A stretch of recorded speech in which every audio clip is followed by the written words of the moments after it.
Time now for our community update this morning. Joining us in studio this morning is Green Bay Police Chief Andrew Smith. Thank you so much for joining us this morning, Chief. Great to be here. History unfolded, of course, before our eyes yesterday as Trump supporters stormed the Capitol building. What are your thoughts? Well, that was really disturbing, to see our Capitol being, violated like that, and breaking the windows, and that poor woman that was shot. Just all kinds of terrible things were happening. It's very, very disturbing to see.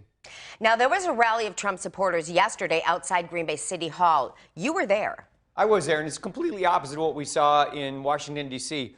There were folks there that were very supportive. Heck, there were guys there with, pro-police T-shirts and American flags, and everybody was perfectly well behaved. They did exactly what you're supposed to do at a protest, which is get your voice heard, but don't commit crimes, don't break the law, and that's exactly what happened here in Green Bay yesterday. Now, it's very important for you to keep track of everything that's going on nationally, isn't it, for here? Yeah, we look at everything across the country, and in fact across the globe in Green Bay, because we know that things that happen in D.C. or things that happen in Chicago, Milwaukee, Kenosha can have an effect here. So we always are paying attention to the traditional media, the electronic media, but also social media, and finding out what's going on, seeing if there's anything happening across the country that could impact us here in Green Bay. You are no stranger to large riots. You were on the police force in L.A. during the Rodney King riots. These protests can get out of hand pretty quickly.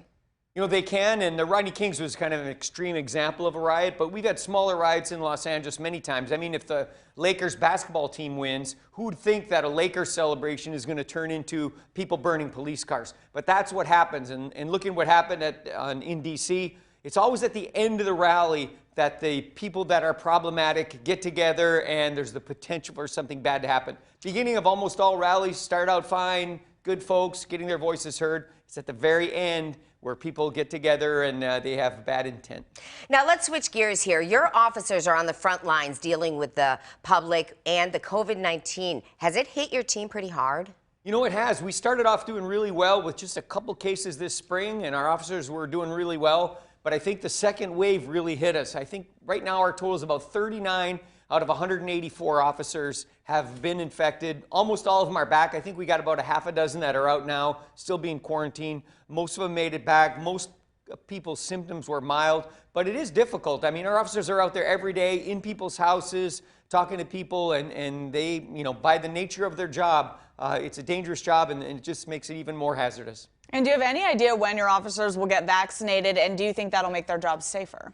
Oh, I can't wait till the vaccinations come through. Obviously, we can't force anybody, but I think almost every officer I talk to is interested in getting it. We're looking at probably sometime in January, we're told, where we're going to get our vaccination, the first of the 2 vaccinations. I'm really looking forward to that because I think it's going to make our officers a lot healthier and make their jobs a lot safer for them. In 2020, we saw a sharp increase in shootings. Did it slow down during the back half of the year? It did. It peaked probably in August and September with that group of youngsters that we were talking about. We put together a task force of 5 officers that were really hard workers and really tenacious. We made some really good arrests. And I think between the arrests and bringing in the federal prosecutors on some cases and letting everybody know that we're out there and paying close attention, we've really seen a nice decrease lately. It's not over yet. We still have the occasional incident that happens, but we did, I think, a really good job of putting the brakes on what was an out-of-control situation. And you brought a little friend with you today. It's actually yourself. So these cardboard cutouts that were put around the city a couple of years ago had a serious message behind them. Yeah, I mean, as ridiculous as it is to have a cardboard cutout of me, I think it helped. I think, we put them around as part of our effort to stop shoplifting, and I think we got the message out there. And the message is this. When you're shoplifting, when you're engaging in retail theft, you're not stealing from a big business or a corporation. You're stealing from people. You're stealing from your friends and your neighbors. And we as a police department can't put up with that. It's the biggest crime in terms of numbers in Green Bay, but I think we did a really good job. It's time to announce the retirement of the cutouts. They didn't quite make it. This one got broken in half. I think we only have a couple left. We do have a great video of somebody stealing one of these out of one of the stores. He's running out with this under his arm, who we caught, by the way, and booked him for retail theft. So. And you did say it's down 6% shoplifting since that Down campaign. 6% this year. Some of that might be due to COVID, but last year when we rolled these out, we had another 6%. So we had a 12% decrease in the amount of shoplifting we see here in Green Bay. And the message is out. If you commit a shoplift here, we're going to find you. We're going to use video evidence. We're going to come and follow up, and you're going to be held responsible for your actions. Note to self, don't steal the Chiefs cutout. Exactly. Thank you so much for joining us today, Chief. Great to be here. Thanks a lot. We appreciate your time.